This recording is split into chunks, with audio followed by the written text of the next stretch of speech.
Assalamualaikum warahmatullahi wabarakatuh. Salam, Om Swastiastu, Nama Budaya, Salam Kebajikan. Salam sejahtera bagi kita semua. Saya Tasya Inaya, saya berasal dari Universitas Lampung. Saya berasal dari program studi bimbingan dan konseling, Fakultas Keguruan dan Ilmu Pendidikan. Di sini saya akan menjelaskan apa sih itu kesehatan mental. Baiklah, sebelumnya saya ingin menjelaskan apa sih kesehatan mental itu.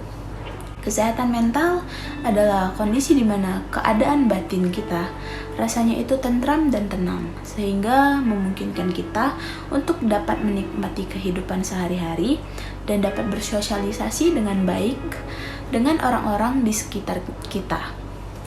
Orang dengan mental yang baik itu dapat memanfaatkan kemampuan keterampilan potensi yang ada di dalam hidup mereka. Individu yang sehat mental adalah individu yang matang. Dan saya akan menjelaskan apa sih penyebab-penyebab gangguan kesehatan mental yang dikarenakan amat sangat tabu di masyarakat Indonesia tentang kesehatan mental sendiri. Dan saya amat sangat menyayangkan bahwa sebenarnya kesehatan mental itu sangat penting loh di Indonesia, yang dimana remaja-remaja SMP maupun SMA dan remaja-remaja seperti kita ini itu marak sekali yang namanya gangguan mental atau mental health-nya itu tidak baik.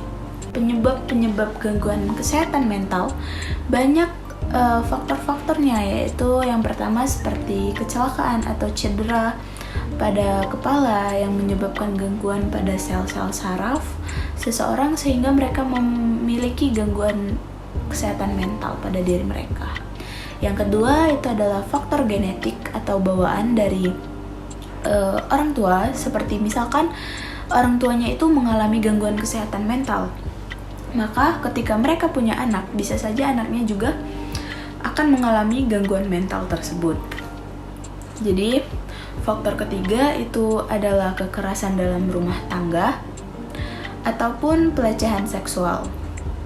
Ini banyak sekali terjadi ya, apalagi di Indonesia, yang marak sekali kekerasan seksual, kekerasan dalam rumah tangga, KDRT. Terus faktor lainnya itu bisa berupa tentang pembulian di sekolah. Apalagi anak SMA kan, banyak sekali anak-anak SMA yang saling membuli. Dan juga bukan hanya pembulian, faktor yang mendukung juga seperti traumatis pada mereka, trauma pada masa lalu mereka, atau hal-hal yang membuat anak itu tidak sehat mental. Baiklah, saya juga akan memaparkan tentang teori Gordon Well Allport 1961 melihat adanya kesenjangan antara individu yang neurotik kepribadiannya itu terganggu dengan individu yang kepribadiannya itu sehat. Neurotik mengindikasikan adanya konflik dan pengalaman masa kecil yang membuat seseorang itu kurang dapat berfungsi saat ini. Sedangkan orang dengan sehat mental mampu berfungsi pada berbagai bidang kehidupannya. Allport meyakini bahwa individu yang berfungsi secara sehat selalu mengedepankan rasionalitas dan memiliki tingkat kesadaran penuh untuk mampu memiliki pandangan ke depan dan termotivasi dengan tujuan hidup mereka. Menurut Allport, orang yang sehat mental itu memiliki pandangan ke depan dan memiliki motivasi dan tujuan hidup buat ke depannya. Buat remaja-remaja seperti anak SMP maupun SMA, kalian masih banyak sekali mimpi-mimpi yang ingin kalian capai, banyak sekali hal-hal yang bisa kalian ambil dari kehidupan. Jangan pernah menyerah atas apapun yang kalian lakukan. Karena menurut teori Allport ini, kalian masih punya pandangan hidup ke depan, kalian masih punya mimpi-mimpi yang belum kalian capai, kalian masih memiliki tujuan hidup untuk kalian mampu berdiri dan membuat mental kalian sehat. Dan saya sekarang amat sangat menyayangkan statement warga Indonesia yang kebanyakan bilang kalau orang dengan gangguan kesehatan mental itu adalah orang yang jauh dari Tuhan, orang yang gak pernah sembahyang, orang yang gak pernah berdoa, dan lain sebagainya.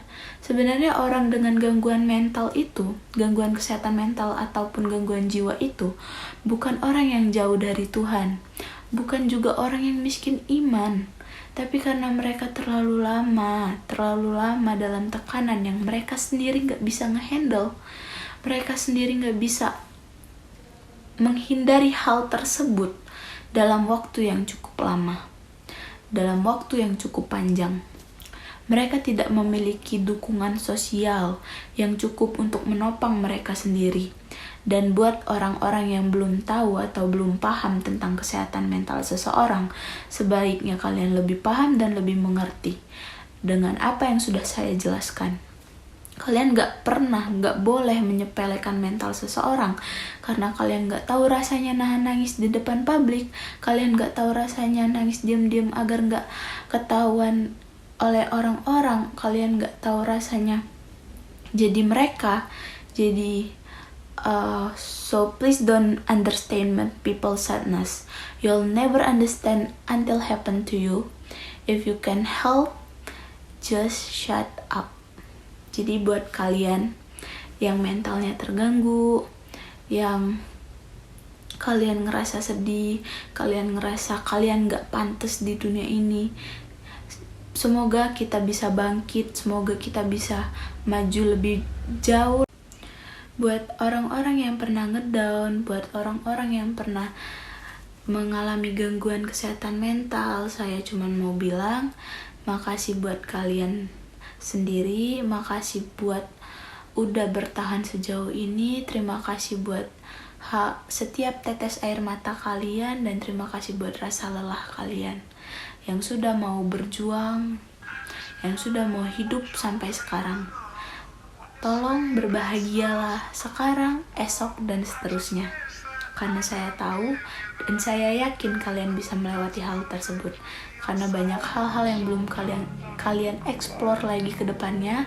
Saya harap untuk remaja-remaja, anak SMP maupun SMA, ayo kita semangat bangkit dalam hal-hal yang perlu kalian lebih tahu, yang bisa bikin kalian paham tentang hal-hal tersebut.